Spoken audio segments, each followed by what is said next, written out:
Okay, so far we have seen what a general sine and cosine graph looks like. We have seen what happens when you multiply a number in front of it. It changes the amplitude. Now let's consider what happens if I multiply 2 inside. Now in this case, the amplitude is still 1, but the time period changes. What we say is that the graph goes twice as fast. Goes twice as fast as sine x. This is what that means. It means if I look at our regular sine x,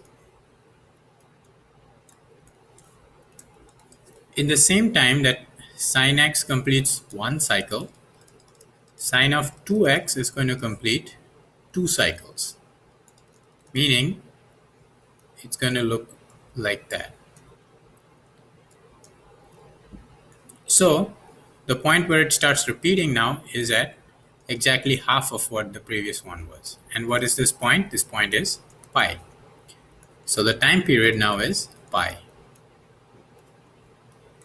The amplitude is still 1. So if my time period is pi, then I redraw this graph. This is going to be pi, this is 0, this is 1. And now I need to find these 3 points. This is easy to find. This is half of the time period, so it's pi over 2. Then this is quarter of that. And you can find this third point by multiplying this by 3. So it's 3 pi over 4. Now, what if it's divided by 2? In this case, it goes half slow, which means that by the time sine x completes one cycle,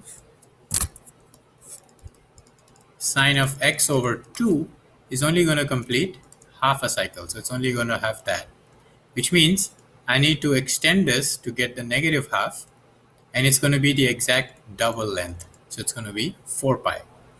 So the time period is 4 pi. The amplitude is still 1.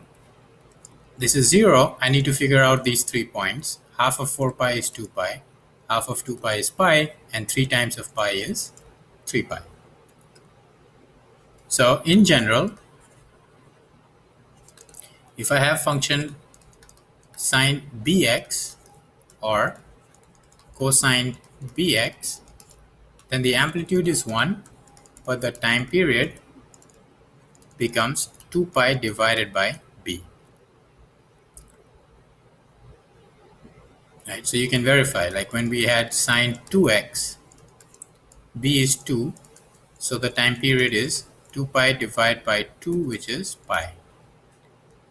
When we had sine of x over 2, b is 1/2, so the time period is 2 pi divided by 1/2, which becomes 2 pi times 2 over 1, which is 4 pi. And it sort of works out with our intuition of how the graph is working. The next video, we're going to combine both the concepts and see how it affects the graph.